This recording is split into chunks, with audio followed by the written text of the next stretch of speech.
বিরল এক মহাজাতিক ঘটনার সাক্ষী হলো বিশ্ব। অন্যান্য দেশের মতো বুধবার সন্ধ্যায় দেশের আকাশে দেখা মেলে গোলাপি রঙের চাঁদের। রাজধানী সহ দেশের বিভিন্ন স্থানে দেখা যায় বিরল এই চাঁদের।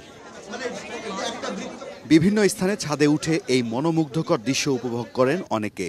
বুধবার সন্ধ্যায় রাজধানীর আগারগাঁওয়ের জাতীয় বিজ্ঞান ও প্রযুক্তি জাদুঘর থেকে গোলাপি চাঁদ দেখতে রাজধানীর বিভিন্ন শিক্ষা প্রতিষ্ঠান থেকে আসেন শিক্ষার্থী ও অভিভাবকরা। এ সময় পিঙ্ক মুন দেখতে পেরে উচ্ছ্বাস প্রকাশ করেন তারা। কৌতূহলটি রয়েছে যে আসলে পিঙ্ক কি নরমাল, তার জন্য আমরা আজকে এখানে একত্রিত হয়েছি। অনেক জানার ইচ্ছা ছিল এই পিঙ্ক মুনটা আসলে কি, এটা কেন উঠে।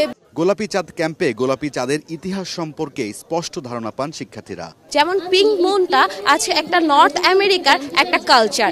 গোলাপি চাঁদ আসলে গোলাপি রং ধারণ করে না, সেটা একটা কালচার। এখানে আসার উদ্দেশ্য নিয়ে এবং পিঙ্ক মুন যে আমি দেখব এই উদ্দেশ্য নিয়ে পিঙ্ক মুন নিয়ে গবেষণা হয়েছে। 1, 2, 3 ঢাকায় জমি জিতে নিন 100% ক্যাশব্যাক সহ 20 কোটি টাকার পুরস্কার। বিশেষজ্ঞরা বলছেন, পৃথিবী যখন সূর্য ও চাঁদের মাঝ বরাবর অবস্থান করে তখনই পূর্ণ চাঁদ দেখা যায়। এ সময় চাঁদ পৃথিবীর দৃষ্টিকোণ থেকে সম্পূর্ণরূপে আলোকিত দেখায়। পৃথিবীর বায়ুমণ্ডলের ভেদ করে যাচ্ছে, আর পৃথিবীর বায়ুমণ্ডল দিয়ে যখন ভেদ করে যাচ্ছে তখন আমাদের নাইট্রোজেন পার্টিকেল আছে, এই নাইট্রোজেন পার্টিকেলগুলো কিন্তু আলোর বিস্ফোরণ ঘটায় দিচ্ছে। প্রতি বছর এপ্রিলে বিরল এই মহাজাতিক ঘটনা ঘটে থাকে।